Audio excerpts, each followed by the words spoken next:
আমাদের সব থেকে বেশি গুরুত্ব দেওয়া উচিত হচ্ছে আমাদের এক্সপোর্টের উপর। অর্থাৎ এক্সপোর্ট বলতে আমরা আমাদের দেশে অনেক জিনিসপত্র তৈরি হয় যেগুলো আমাদের দেশে, সেগুলো হয়তো বা অনেক জিনিস আছে আমরা দরকারি ব্যবহারই করি না, কিছু জিনিস আছে যেগুলো আমরা ব্যবহার করে অতিরিক্ত হয়, কিন্তু এগুলো আমাদের উচিত এগুলোকে বাইরের দেশে পাঠানো। এমন অনেক জিনিস আছে যেগুলোর দাম আমাদের দেশে অনেক কম, কিন্তু বাইরের দেশে সেগুলোর দাম অনেক বেশি। আমাদের দেশে দাম কম বলে আমরা প্রয়োজনের তুলনায় বেশি কনজিউম করি, অথবা অনেক জিনিস নষ্ট হয়। তো আমরা আমরা পারি সেগুলোকে বাইরের দেশে এক্সপোর্ট করা, যাতে করে আমরা আমাদের দেশীয় রাজস্ব বেশি হয়।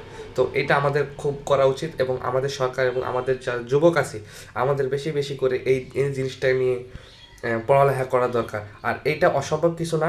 এটা মনে হইতে পারে যে খুব কঠিন জিনিস যে আমরা দেশের জিনিস বাইরের দেশে বিক্রি করব, এটা খুব একটা বড় বিষয় না। আমাদের দেশে অনেক ধরনের কোম্পানি আছে যারা এগুলো নিয়ে কাজ করে, আমাদের উচিত তাদের সাথে যোগাযোগ করা। এগুলো আসলে যোগাযোগ তো তারা এসে করবে না, আমাদের উচিত এগুলো নিয়ে ঘাটাঘাটি করা। গুগল আছে, চ্যাট জিপিটি আছে, এখন তো এআই আছে, এআই প্রশ্ন করা খুব সহজ। তো আমাদের উচিত এগুলো নিয়ে বেশি বেশি রিসার্চ করা, যাতে করে আমাদের দেশের অর্থনীতিটা আরও উন্নত হয়।